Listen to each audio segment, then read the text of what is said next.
வணக்கம் மக்களே, நாம இந்த ஆரோக்கியமான பதிவில் முள்ளங்கியில் நிறைந்துள்ள மருத்துவ நன்மைகளை பற்றி நம்ம விளக்கமாக பார்க்க போகிறோம். நம்ம வாரத்தில் ஒரு தடவையாவது நம்மளுடைய உணவுகளில் இந்த வேர்க்காய்கறியான முள்ளங்கியை சமைத்து எடுத்துக்கொள்ளும் போது நிறைய மருத்துவ நன்மைகள் நமக்கு கிடைக்கும்.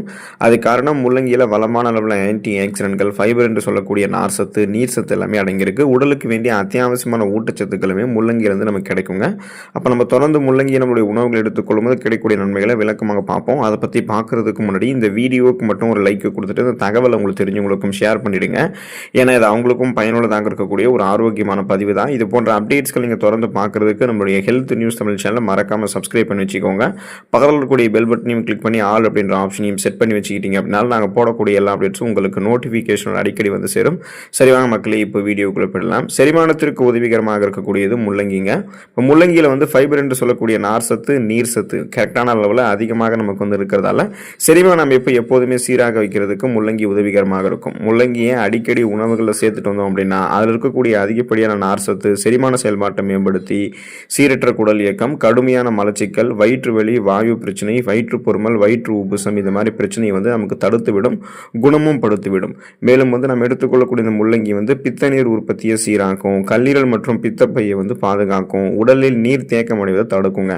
இப்போ உங்களுக்கு இந்த செரிமானம் சார்ந்த கோளாறுகளாக ஏற்படுவதற்கான காரணம் என்னன்னு பார்த்தீங்கன்னா, நீங்கள் நார் சத்தும் நீர் சத்தும் போதுமான அளவுக்கு எடுத்துக்கொள்ளாமல் இருக்கிறது, மாவுச்சத்து இருந்திருக்கக்கூடிய உணவுகளை அளவுக்கு அதிகமாக எடுத்துக்கிறது, இது எல்லாமே காரணமாக இருக்கும். ஸோ அப்போ அந்த உணவுகள் எல்லாம் தவிர்த்துட்டு நீங்கள் முள்ளங்கியை வந்து எடுத்துக்கொண்டீங்க அப்படின்னா இதில் இருக்கக்கூடிய ஊட்டச்சத்துக்கள் உங்களுடைய உணவுகளை செரிக்க வைத்து செரிமானமான உணவுகள் வந்து ஊட்டச்சத்துக்களை உறிஞ்சினதுக்கப்புறம் மீதம் இருக்கக்கூடிய கழிவுகளை குடல்கள்லேருந்து வெளியேற்றிவிடும். இதனால் செரிமானம் உங்களுக்கு வந்து ஆரோக்கியமாக இருக்கும். கல்லீரல் ஆரோக்கியத்தை ஆதரிக்கக்கூடியது நாம் எடுத்துக்கொள்ளக்கூடிய முள்ளங்கி வந்து கல்லீரல் ஆரோக்கியத்தை பாதுகாக்கக்கூடிய ஊட்டச்சத்துக்கள் மற்றும் ஆன்டி ஆக்சிடென்ட்கள் இருந்திருக்கக்கூடிய ஒரு வேர் காய்கறி. ஸோ இந்த முள்ளங்கியில் வந்து அதிக அளவு நார் சத்து இருக்கிறதால கல்லீரலிருந்து நச்சுக்களை வெளியேற்றுவதற்கு உதவிகரமாக இருக்கு. மேலும் முள்ளங்கியில் இருக்கக்கூடிய என்சைம்கள் வந்து கல்லீரலில் கொழுப்பு படிவதை வந்து தடுக்கிறதுக்கும் உதவிகரமாக இருக்கு. எனவே முள்ளங்கியை வந்து அடிக்கடி நம்ம சாப்பிடும் போது கல்லீரலில் இருக்கக்கூடிய நச்சுக்களை வந்து நீக்கிறதுக்கும், வீக்கங்களை வந்து குறைக்கிறதுக்கும் மற்றும் கல்லீரல் செயல்பாட்டை வந்து மேம்படுத்துறதுக்குமே முள்ளங்கி காய்கறி நமக்கு உதவிகரமாக இருக்கும். நம் உடல் உறுப்புகளிலேயே மிகச்சிறந்த உறுப்பாக கல்லீரல் வந்து பார்க்கப்படுது. ஏன்னா கல்லீரல் வந்து அதனுடைய செல்களை மீண்டும் மீண்டும் புதுப்பிக்க வைத்து தன்னைத்தானே ஒரு புத்தம் புதிய உறுப்பாக மாற்றிக்கொள்ளும். ஸோ ஓரளவு தான் அந்த கல்லீரல் கூட நமக்கு வந்து பார்த்தீங்கன்னா அந்த அளவுக்கு மாற்றிக்கொள்ளும். ஏன் அப்படின்னா கல்லீரல் நச்சு கழிவுகளோ கொழுப்பு படிவுகளோ இது மாதிரி எதுவுமே படியாமல் நம்ம பாதுகாத்துக்கணும். அப்படி பாதுகாத்துட்டோம்னா நம்ம தீவிர மது இருந்தக்கூடிய பழக்கத்தை எல்லாம் கட்டுப்படுத்திடணும், விட்டுவிடணும். மாவுச்சத்து இருந்தக்கூடிய உணவுகளை எடுத்துக்கொள்ளாமல் ஆரோக்கியமாக நார் சத்துக்கள் மற்றும் பிற ஊட்டச்சத்துக்கள் இருக்கக்கூடிய உணவுகளை எடுத்துக்கொள்ளும் போது கல்லீரலில் இருக்கக்கூடிய கழிவுகள், வீக்கங்கள் அகற்றப்பட்டு புத்தம் புதிய உறுப்பாக கல்லீரல் வந்து செயல்படும். அதுக்காக தான் நீங்கள் முள்ளங்கியை வந்து உங்களுடைய உணவுகள் எடுத்துக்கொள்ளலாம். நோய் எதிர்ப்பு சக்தி திறனை அதிகரிக்கக்கூடியது முள்ளங்கி. விட்டமின் சி என்று சொல்லக்கூடிய உயிர் சத்து நிறைந்திருக்கக்கூடிய முள்ளங்கியானது நோய் எதிர்ப்பு சக்தியை அதிகரிக்கிறதுக்கு உதவிகரமாக இருக்கு. முள்ளங்கியில் இருக்கக்கூடிய ஆன்டி ஆக்சிடென்ட் ஆனது உடலுக்கு தீங்கு விளைவிக்கக்கூடிய ஃப்ரீ ரேடிக்கல்ஸ் என்று சொல்லக்கூடிய தீங்கு விளைவிக்கக்கூடிய செல் பரவல்களால் ஏற்படக்கூடிய சேதத்தை தடுக்குது மற்றும் நோய் தொற்றுகளை எதிர்த்து போராடுவதற்கும் உதவிகரமாக இருக்கு. முள்ளங்கி அடிக்கடி சாப்பிட்டு வந்தோம் அப்படின்னா அது நெஞ்சில் தேங்கியிருக்கக்கூடிய சளியை முறித்து உடனடி நிவாரணத்தை தருவதோட உடலினுடைய நோய் எதிர்ப்பு சக்தியுமே அதிகரிக்க செய்யுது. ஸோ இதன் மூலமாக உங்களுடைய இம்யூன் பவரை நீங்கள் இன்க்ரீஸ் பண்ணிக்கிறதால உங்களுக்கு இருக்கக்கூடிய சாதாரணமான நோய்களுமே நீங்கள் குணப்படுத்திக் கொள்ளலாம். சீசனெல்லாம் புதுசாக அட்டாக் ஆகக்கூடிய பாக்டீரியா, வைரஸ் போன்ற பருவகால தொற்று வியாதிகளுமே வராமல் தடுத்துக் கொள்ளலாம். இதனால் உங்களுக்கு வந்து எந்த நோயுமே புதுசாக ஒரு நோய் கிருமிகளான தாக்கம் ஏற்படும் போது ஏதாவது ஒரு நோய் உங்களுக்கு அப்போ ஏதாவது ஒரு புதுசாக ஒரு நோய் வருதுன்னா அந்த நோயை வந்து வராமல் தடுக்கிறதுக்கெல்லாம் முள்ளங்கி உங்களுக்கு வந்து ஹெல்ப் பண்ணும். உங்களுக்கு இருக்கக்கூடிய சாதாரணமான நோய்களையுமே குணப்படுத்திவிடும். உங்களுடைய உடல் எடையை எந்த விதமான பக்க விளைவுகளும் இல்லாமல் ஆரோக்கியமான முறையில் குறைக்கிறதுக்கு முள்ளங்கியை வந்து எடுத்துக்கொள்ளலாம். முள்ளங்கியில் வந்து கலோரிகள் குறைவாகவும் நார் சத்து அதிகமாகவும் இருக்கு.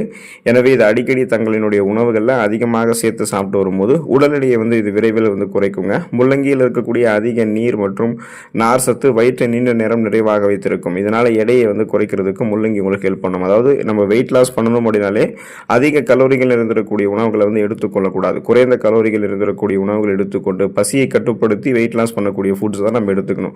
முள்ளங்கியும் அது போல ஒரு காய்கறி தான். இது ஏற்கனவே உங்களுடைய உடலில் தேங்கியிருக்கக்கூடிய அதிகப்படியான கொழுப்பு படிவுகளை அகற்றி உங்களுக்கு எனர்ஜியாக மாற்றி கொடுத்துரும். கொலஸ்ட்ரால்ஸ் எனர்ஜியாக கன்வெர்ட் பண்ணி எரிச்சிரும். இதனால் தொப்பை தேவையில்லாத கொழுப்புகள்லாம் உங்களுக்கு வந்து அகற்றப்பட்டுவிடும்.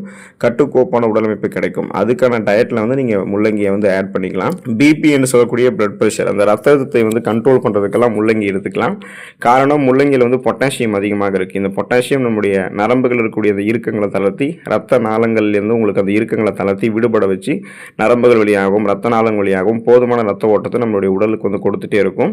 ஸோ இதனால் பார்த்தீங்கன்னா பிபி கண்ட்ரோலாக இருக்கும். அப்போ நீங்கள் வந்து ஹை பிபி என்று சொல்லக்கூடிய அந்த ஹை பிளட் ப்ரெஷர் ப்ரெஷர், உயர் ரத்த அழுத்த பிரச்சனை வந்து கொண்டிருக்கீங்கன்னா முள்ளங்கி நீங்கள் எடுத்துக்கோங்க. அது உங்களுக்கு மிகவும் நல்லது.